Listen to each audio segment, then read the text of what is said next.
9 de la mañana, 7 minutos. La última vez que lo tuvimos aquí en Arriba Gente, prácticamente era un secreto a voces que aceptaría la precandidatura a la presidencia por el Partido Colorado, pero no largó prenda. El doctor Julio María Sanguinetti se fue de aquí, del estudio de Arriba Gente, dejándonos la sensación que podía ser un sí, pero no confirmándonos nada, cosa que hizo finalmente el 1 de marzo. Ahora sí, como precandidato en nuestro ciclo de precandidatos a la presidencia, lo recibimos una vez más con mucho placer. Buen día, ¿cómo le va? Encantado, lo más bien, lo más bien.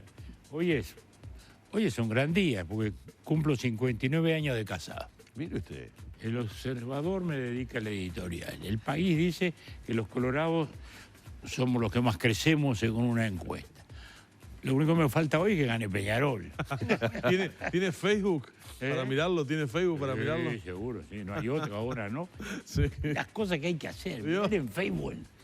La Copa Libertadores es una cosa insólita. Pero bueno, Algunas de las cosas que han cambiado. es nuestro mundo. Pero ¿cómo? Google está produciendo películas, ¿no? Parece una fantasía, ¿no? ¿Verdad?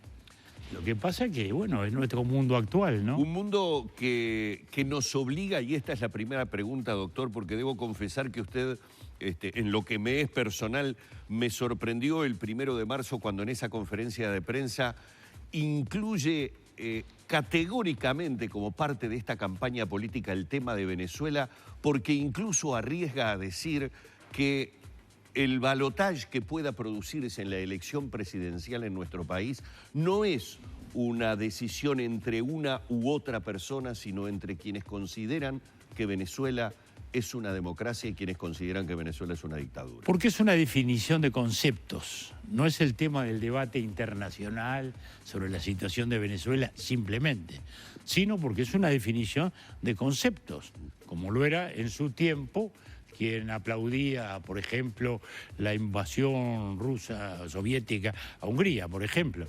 No era simplemente derecho internacional, eso definía conceptos, principios. Y lo de Venezuela es esencial, porque quien diga hoy que Venezuela no es una dictadura, bueno, en la libertad de prensa no cree, en la libertad de expresión del pensamiento no cree, porque eso está cercenado no desde Maduro, desde el comienzo de Chávez, que cerró Radio Caracas Televisión, que era la emisora más popular, tantas veces que fui ahí a ser entrevistado por Marcel Granier. Es decir, no cree en eso, no cree en la economía de mercado, ¿no? Porque la economía dirigida de Venezuela hay que ver a dónde lo llevó. Es decir, no cree en la limpieza de las elecciones, no cree en el respeto al voto popular. Por eso digo que lo de Venezuela es un resumen de definiciones de principios, ¿no? Que uno las puede enumerar largamente, pero ahí están todas resumidas. Por eso digo, ¿tú no crees que Venezuela es una dictadura? Bueno, entonces no crees en esto, ni crees en esto, ni crees en esto, ni crees en esto. Porque si no, no podés decir que eso no sea una dictadura. Entonces, en ese sentido es que yo digo que de algún modo, el balotaje será entre eso, ya que en ese momento no son los partidos, son las personas, sí, pero las personas representan cosas o no representan otras. Y entonces me parece que esa va a ser una divisoria de aguas, porque yo conozco gente amiga que ha sido votante del Frente y que se ubica a este lado en esa definición de principios. No sé quién votará, pero está claro que está de este lado de que Venezuela es una dictadura y no a la inversa como es la posición oficial del Frente. Ya que estamos con el tema, de Venezuela, se le enojaron porque usted se arrogó el nombre del pueblo para saludar a Guaidó y decirle que Uruguay está apoyando su cruzada. Yo no me arrogué nada, Amigos comunes dijeron, mirá, Guaidó quería hablar contigo, bueno, encantado. Le dieron el número de teléfono, el hombre estaba en Brasil y me llamó. Y entonces le dije, bueno, lo saludo y le digo, mire, que no crea que la mayoría del pueblo uruguayo está con la posición del gobierno.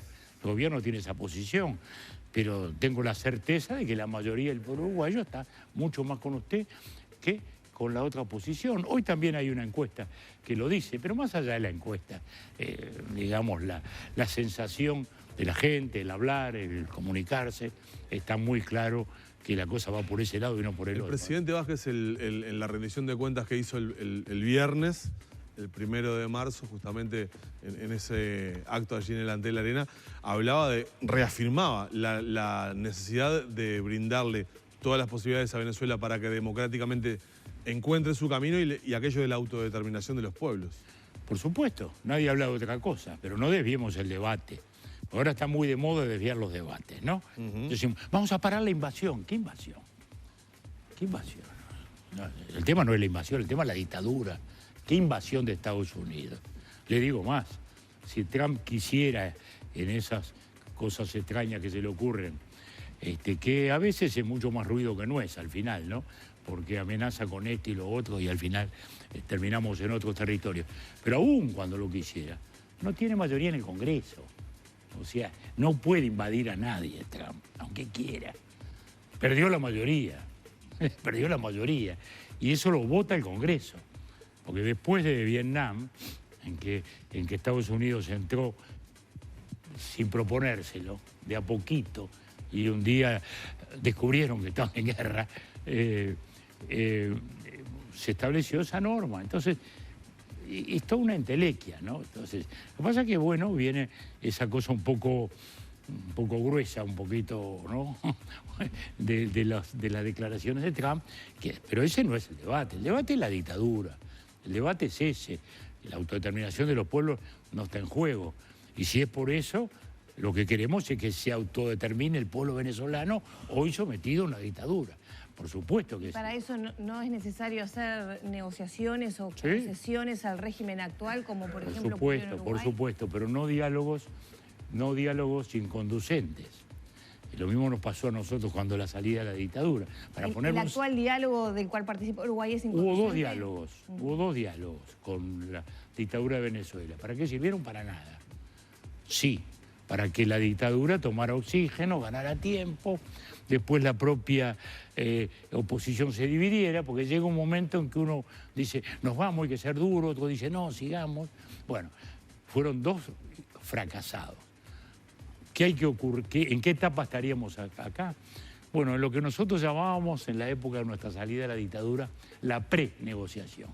Es decir, por supuesto, siempre habrá que buscar alguna negociación, de ser posible, siempre es mejor, a veces no la hay, pero siempre es mejor. ¿Y la prenegociación qué es? Bueno, que quede claro que el señor Maduro se sienta reconociendo la competencia de la Asamblea Nacional electa por el pueblo, a la que desconoce. Claro, ya empezamos mal, porque Maduro la desconoce. Bueno, por eso digo, pero si la desconoce y dice que estos señores electos por el pueblo no existen, entonces, ¿de qué vamos a dialogar? ¿De qué vamos a dialogar? Si usted y yo estamos acá y yo digo, usted no existe. Bueno, entonces no es un diálogo, es simplemente una escenificación sin contenido. Entonces, si Maduro dice, bueno, estoy dispuesto a discutir la elección, reconozco la Asamblea, bueno, la negociación, ¿qué materia tiene? Los plazos, los términos, las condiciones, en fin, etcétera. Hagamos la elección en 1 año y medio, en 1 año, hagamos esto, hagamos lo otro. En fin, lo que es la materia de la negociación. Ahora, teniéndolo acá, es una excelente oportunidad, y más que nada para generaciones jóvenes, para recordar una negociación que tuvo Uruguay, y le voy a recordar un punto especial de nuestra salida de la dictadura, porque quien ostenta el poder intenta marcar la cancha y poner sus condiciones, y yo recuerdo que hubo un momento de trancazo tal que la dictadura llamó a las minorías de los partidos, porque ustedes se habían retirado de la mesa de negociación. Exacto, eso fue cuando el diálogo del Parque Hotel, que justamente ahí tiene el buen ejemplo de cuando el diálogo se hace inconducente, se hace un diálogo de sordos. Los mandos militares decían una cosa, nosotros decíamos la otra, estábamos tascados, y en cierto momento nos reunimos, los que estábamos allí, dijimos, bueno, esto no tiene más sentido. Me acuerdo que me dieron la honrosa y difícil responsabilidad de decir, señores, se terminó el diálogo. Se terminó el diálogo por esto y por esto y por esto, por esto. Ustedes no generan las condiciones necesarias, otro momento vendrá.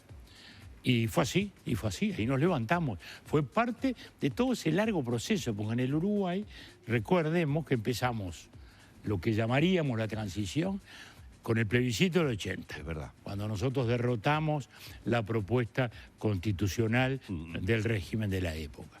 Luego vino una etapa ahí de negociación muy difícil y se termina digamos, con las elecciones internas del 82, para que el régimen dijera, bueno, quiero interlocutores válidos, no ustedes que hace años que están y probablemente no representen nada. ¿No? Entonces ahí vamos a la elección interna y ahí ganamos nuestra legitimidad. Claro. ¿No? Bueno. Y después vinieron todas esas otras etapas, como el Parque Hotel y culminadas luego en el Club Naval, cuando le pusimos día y hora al fin de la dictadura a través de las elecciones. Bueno, fue un proceso largo, pero también ahí teníamos algo que no hay hoy en Venezuela. Teníamos algo que había claramente una voluntad de diálogo. Bueno, Guaidó tampoco parece tener demasiada voluntad de diálogo, ¿no? Porque en un momento, en un discurso Maduro dijo, bueno, que haya elecciones, pero no hay una respuesta. Parece ser que no hay tanto interés en dialogar tampoco de la oposición. No va a haber interés. Lo que ocurre es que tiene que ponerse duro frente a una intransigencia absoluta, ¿no? ¿Verdad? Tampoco no vamos a tener una palabra. Yo creo que si a Guaidó hoy le dicen, bueno, vamos a negociar sobre esta base de que pudiera llegar a haber elecciones, se sienta en el acto. Lo que pasa es que estamos en una etapa previa, que lo desconoce. Usted no existe, la asamblea que lo eligió no existe. Entonces, bueno, eso hace todo imposible. En aquel momento nosotros teníamos otras condiciones un tanto mejores, porque además había dentro de la estructura militar, digamos, dos tendencias. Una claramente negativa, que estaba en la presidencia, con el teniente general Álvarez al frente, que era la reacia, y otra que estaba queriendo discutir condiciones de salida, con lo cual estábamos en un territorio bastante mejor. Por suerte pudimos salir así en paz, como no salió en paz a la Argentina, por ejemplo, ¿no? Pues la Argentina ahí tiene un caso en que prácticamente no hubo negociación. ¿Qué pasó? Hubo una implosión del régimen militar por la guerra de las Malvinas. Un factor externo, digamos, pero que en definitiva hizo explotar la situación interna. Que la señora Thatcher enojaba tanto a los argentinos cuando decía los argentinos se enojarán conmigo, pero le devolví la democracia. ¿No? Era una cosa terrible, ¿no? Pero bueno. Recurro nuevamente al negociador en este caso. ¿Y por qué? Porque lo voy a llevar a las internas del Partido Colorado. Y le voy a preguntar sobre el presente de estas internas, pero también lo vi ayer en una muy interesante nota que le realizaba el colega Pereira, y usted le decía, quiero hablar del futuro. Entonces acá le vamos a dar la oportunidad de hablar del futuro. Esto decía Talvi con respecto a su candidatura y el por qué en su momento no había aceptado, digamos, el apoyo que a priori usted le había dado a su candidatura. Veámoslo. Yo lo he escuchado a usted y lo he leído en declaraciones que ha hecho. Y hablando con dirigentes sanguinetistas, entre comillas, genera una distorsión, un ruido sobre el surgimiento del movimiento y de la figura tuya en la candidatura. ¿Por qué no aceptó el respaldo de Sanguinetti en aquel momento? A ver, Danilo, nosotros tenemos un respeto enorme por la capacidad política e intelectual del doctor Sanguinetti. Nos hubiera encantado tenerlo jugando en nuestro cuadro, pero no con todo el plantel. Nosotros tenemos plantel propio, tenemos jugadores propios, tenemos juveniles que están ascendiendo, tenemos algunas personas con experiencia y otras que son debutantes. Quisimos armar una organización política propia, con identidad propia. Ciudadanos es un proyecto de renovación. No queríamos heredar un aparato político histórico que valoramos, que ha estado en el partido, lidiando en los momentos más difíciles, pero que queríamos tener el nuestro. Queremos tener nuestro plantel, nuestros jugadores. Venimos a cambiar, con la vocación de cambiar la cultura de gobierno y la cultura de conducción de los asuntos de Estado.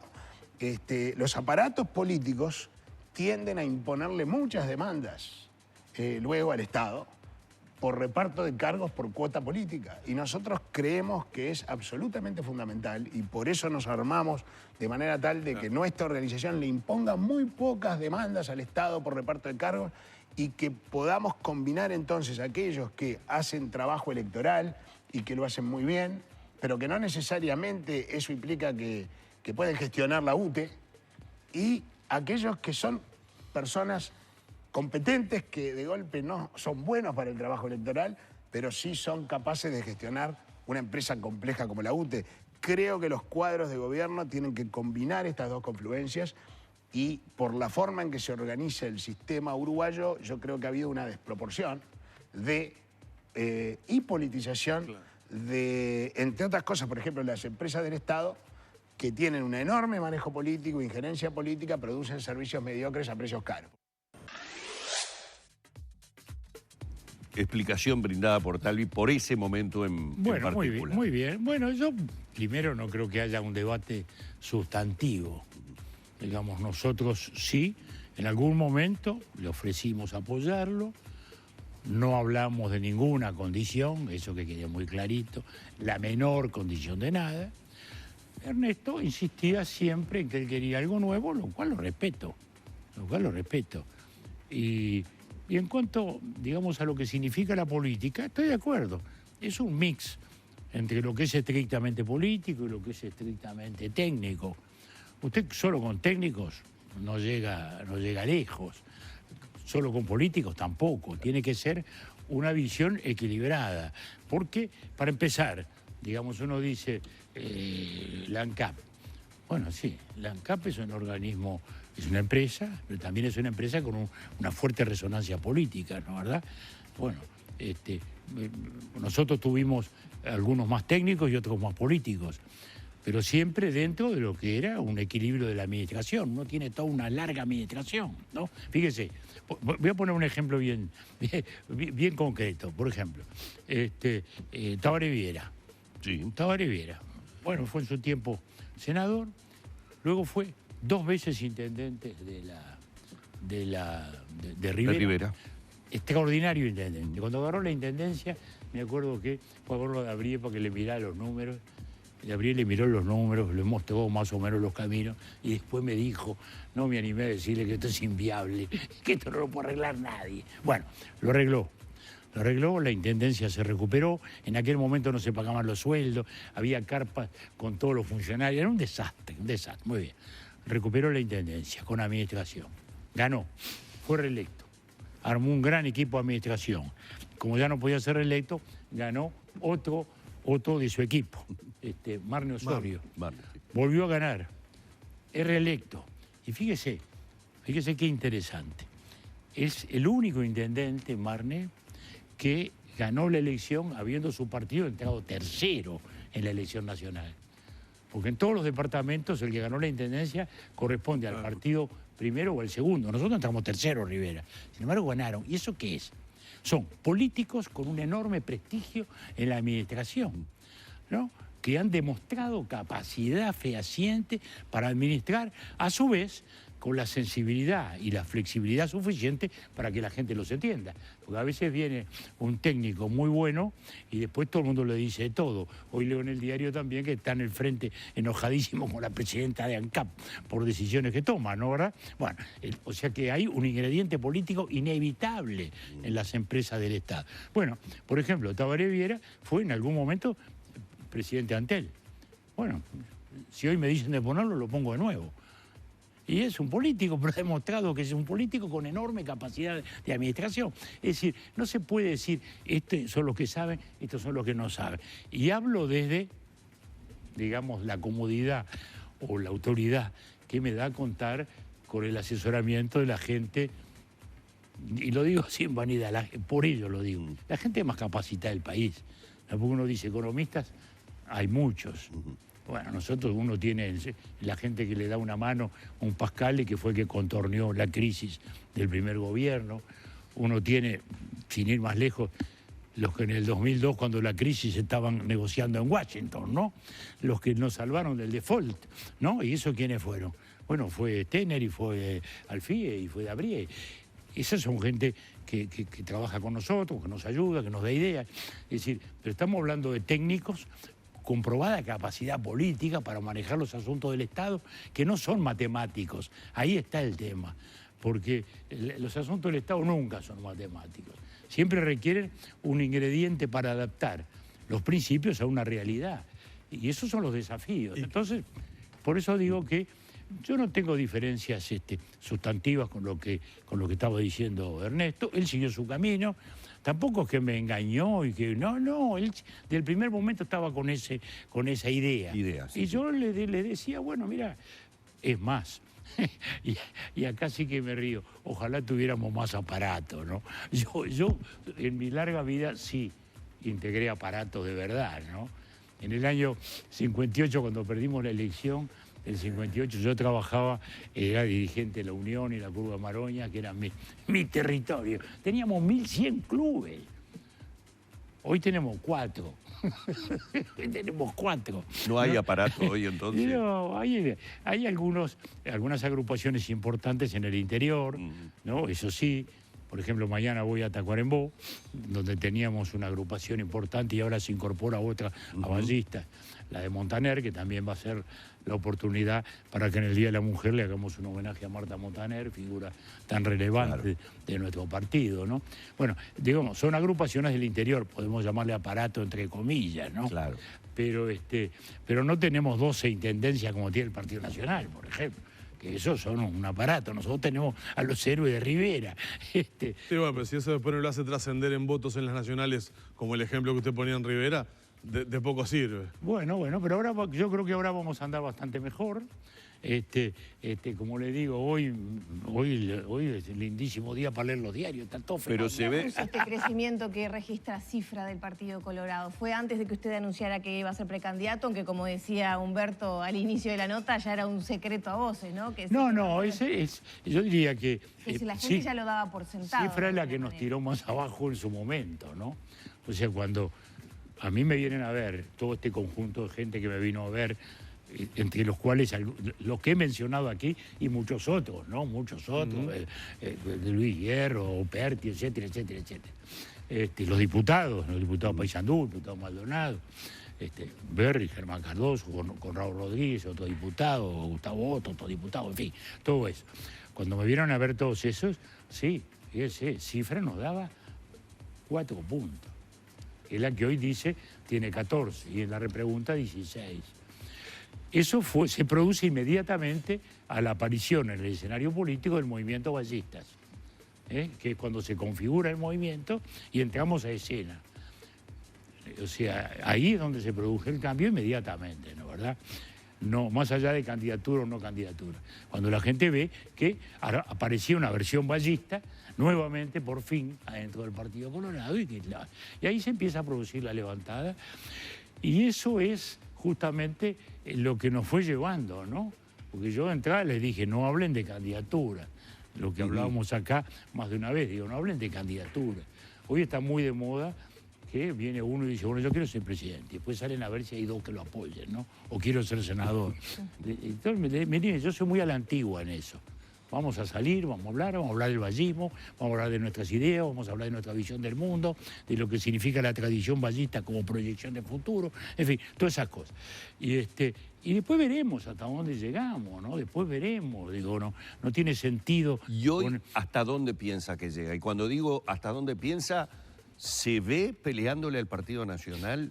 Bueno, mire, yo en lo personal, cuando salimos, definí 2 objetivos. A ver. Que era, uno, volver a posicionar al Partido Colorado en posición electoral de decisión. Bien. Mayoría, minoría mayor, lo que fuere, pero de decisión. Así lo dije textualmente. Mayoría, minoría mayor, pero de decisión. Salir de la irrelevancia, para decirlo de un modo más concreto. Y en segundo lugar, instalar la idea de un gobierno de coalición. ¿Por qué? Porque el realismo político, la política es principios y realidad, nos decía que nadie podía hablar del 40%, del 45%, o sea que necesariamente, si la oposición quería ganar, tenía que ofrecer una alternativa y que había que construir una alternativa. Yo diría que de aquellos 2 objetivos fijados, hoy hemos avanzado muchísimo. En el primero está claro, cualquiera que mire hoy una encuesta o que oiga un análisis más o menos sensato se da cuenta que el Partido Colorado hoy es decisivo.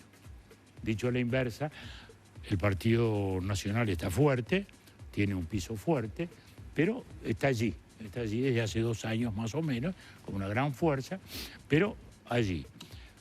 Del crecimiento del Partido Colorado depende decisivamente que la oposición vuelva a tener chance de ganar, sí o no. Este tablero, entonces, esa coalición, ¿cómo se empieza a dibujar a esta altura? Y eso que, perdón, agrego, eso que son votos del Frente Amplistas que votaban en el Frente Amplio que están volviendo al Partido Colorado. Mire, lo primero fue el rescate de los colorados. Vamos a entendernos, ¿no? Uno no puede ser iluso. Claro. El Partido Colorado en la última elección sacó 13%. Bueno, lo primero fue rescatar votos colorados que estaban en duda. Tan en duda que la misma encuesta que ayer nos daba el 16, nos daba el 4, ¿no? Que era horrible. Bueno, es que se habían dejado de ser colorados, no, estaban ahí, pero estaban decepcionados. No tenían una propuesta colorada. No tenían una propuesta colorada, una propuesta vallita clara. Entonces, se había producido, no olvidemos, el alejamiento de Bordaberry, Claro. que era la figura... Eso fue la consecuencia del alejamiento de Bordaberry. Seguro, eso era la figura principal del partido. Un legislador con mucha presencia, digamos, ¿no? Con mucho respeto, con mucha escena, digamos, ¿no? Y él anuncia su retiro, bueno, fue un vacío gigantesco. Y ahí es donde se produce esa caída de que hablábamos, de 3, 4, 5%. Es ahí entonces que justamente me embarcan a mí en esta aventura, en aquel momento romántica, no, porque con aquellos análisis de laboratorio decía, este enfermo, no sé cómo va a salir, ¿no? Bueno, era una aventura romántica, pero ya salimos. Y bueno, y entonces nos fuimos adentrando en eso, fue creciendo, rescatando sin ninguna duda una votación colorada que estaba diluida y decepcionada, que volvía a tener una perspectiva de esperanza. Y a partir de allí, ver si se pueden reconquistar, ¿sí? No hay duda que el Frente Amplio en su tiempo creció mucho a expensas del Partido Colorado. Y acá hay dos hechos muy relevantes del último semestre, muy relevantes. El primer hecho relevante es justamente el resurgimiento colorado, que aparecía fuera del tablero. El segundo elemento muy relevante es el rechazo a la candidatura de Astori y el consiguiente debilitamiento, digamos así, de lo que era el sector moderado. El astorismo, digamos, el astorismo. ha desaparecido, entre comillas, dentro de la bueno, propuesta. digamos que no tiene... Claro, al no tener a Astori como ni candidato, de cerca la fuerza, Claro. la presencia que tuvo. Era una de las tres grandes patas. Y era la versión moderada. Era, digamos, ahí el puente que tanta gente moderada... Es más, conozco mucha gente, a un empresario, que votaban y me decían, no, vos sabés que yo no soy frentista, que voy a ser frentista. Pero el Frente va a ganar. Entonces, voto a Astori, porque viste que por lo menos para la mano en la locura, ¿no? Tendrá virtudes y defectos, pero las locuras aquellas, de no pagamos la deuda externa, todas aquellas cosas las para Astori. Bueno. O sea, ese es un vaso comunicante. ¿Podemos llegar a ello? No lo sé. Pero me parece sí que un vallismo renovado, que un reencuentro de lo que es esa fuerte tradición socialdemocrática, liberal, progresista del vallismo, hoy, bueno, puede significar de nuevo una alternativa frente a lo que puede ser gente que hoy está muy crítica o está muy desconcertada o retorna. ¿Que hay alguna gente que retorna? Sí. Y lleva el voto moderado del Frente Amplista. Seguro. No le voy a hacer trampas al solitario. Son veteranos, ¿no? Que uno encuentra, ¿no? Veteranos que uno encuentra en un acto acá, uno que viene y se le presenta. Sí, pero hay 200 y pico de miles de nuevos votantes. Y ahí en los elección, nuevos ¿no? votantes, ahí ya hay otro cambio, porque ya no hay aquella automaticidad que en algún momento hubo. Tengo 18 años, voto al Frente. Eso se terminó.